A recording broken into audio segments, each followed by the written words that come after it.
soal siklus hidup dari salah satu contoh nematoda ya. Di sini adalah contohnya Ascaris lumbricoides atau cacing usus yang ada di usus manusia ya. Iya. Jadi pertama kita mulai dari nomor satu ini ya. Jadi di sini ada cacing dewasa nih. Yang ada di mana nih si cacing dewasa? Ada di small intestine atau di usus halus bagian sini. Nah, di sini ada yang betina dan ada yang jantan, mereka kawin, lalu punya telur di sini ya. Si telurnya itu bakal kebawa oleh kotoran manusia di sini. Ada dalam bentuk feses ya, di dalam feses ini. Nah, si feses itu dia kan adanya di ini ya, biasanya dibuang ke saluran air. Nah, si telur-telurnya yang ada di feses itu bakal ya kebawa aliran air gitu. Sampai kemana? Sampai ke ya tergantung si alir itu ada di mana. Nah, nantinya dia bisa ini bisa ke bawah sama tanaman atau bisa juga ke bawah oleh lalat di sini ya. Nah, yang ke bawah itu dia merupakan ini telur yang belum dibuahi sebenarnya. Jadi dia terbungkus oleh cangkang.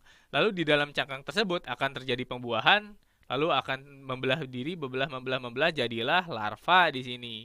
Nah, si larva ini yang masih ada di dalam cangkang itu bisa ke bawah tadi ya, dia entah itu dia nempel ke tumbuhan pangan atau ke bawah oleh lalat, bisa ke bawah ke makanan yang kemudian masuk lagi ke manusia gitu. Dia ketelan.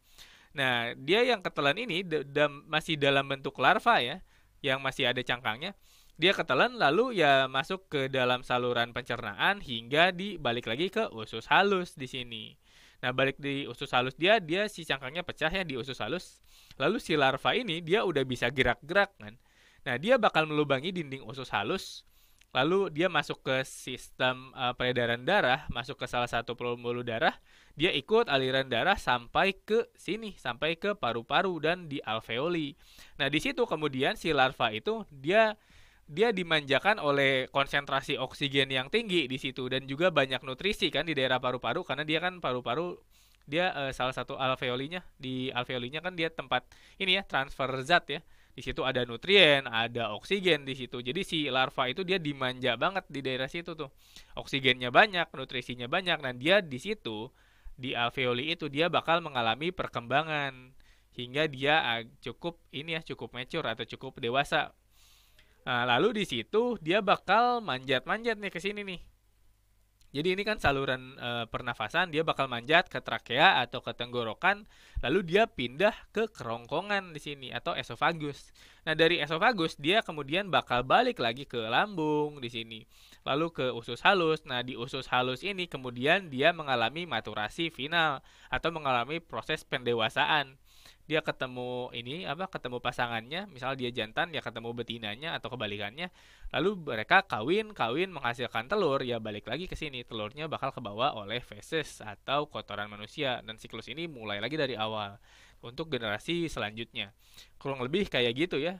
Jadi tadi dia itu ketelannya dalam bentuk telur, telurnya itu bakal pecah di sini di usus halus, dari usus halus larvanya itu bakal gerak mengikuti aliran darah sampai ke alveoli. Di alveoli dia mengalami perkembangan karena dia dimanjakan oleh konsentrasi oksigen dan nutrisi yang banyak di situ. Lalu dia bakal pindah, bakal naik ke trakea, pindah ke esofagus sehingga akhirnya mengalami pendewasaan di usus halus. Kurang lebih kayak gitu ya si Ascaris. Nah, ini bahayanya bagi manusia itu terutama adalah dua ini ya. Dia gangguan pada sistem pernafasan lalu gangguan pada sistem pencernaan karena dia kan adanya di paru-paru dan di usus gitu. Nah, ini tuh dia bisa menetap lama banget ya. Jadi saya munculin fotonya Ascaris di sini. Nah, ini ya. Jadi dia tuh si Ascaris itu dia bisa memenuhi usus nih panjang banget ini kalau misalnya diurai. Jadi ini adalah usus halus manusia dan di dalamnya itu ketika dibelah ada Ascarisnya gini. Cukup serem ya, cukup horor ya di sini orang yang cacingan itu. Jadi intinya moral of the story itu kalau misalnya makanan itu kita pilih yang sesteril mungkin dan pastikan tidak ada kontaminasi oleh ya cacing ini. Entah itu dia nggak dilalerin atau ya bahan-bahannya itu dibersihkan dengan ya steril gitu. Tingkat kebersihannya terjaga kayak gitu-gitu. Karena serem banget kalau misalnya kita punya Ascaris di dalam usus ya. Kayak gini dan dia bisa bertahan bertahun-tahun bahkan. Kalau misalnya nggak ketahuan. Oke, mungkin segitu soal siklus hidup.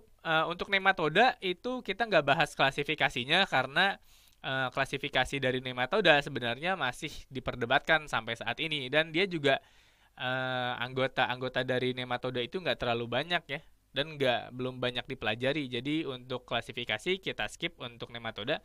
Nah, selanjutnya kita mau bahas ke hewan yang lebih kompleks, yaitu si arthropoda di sini, dan ada banyak banget ya.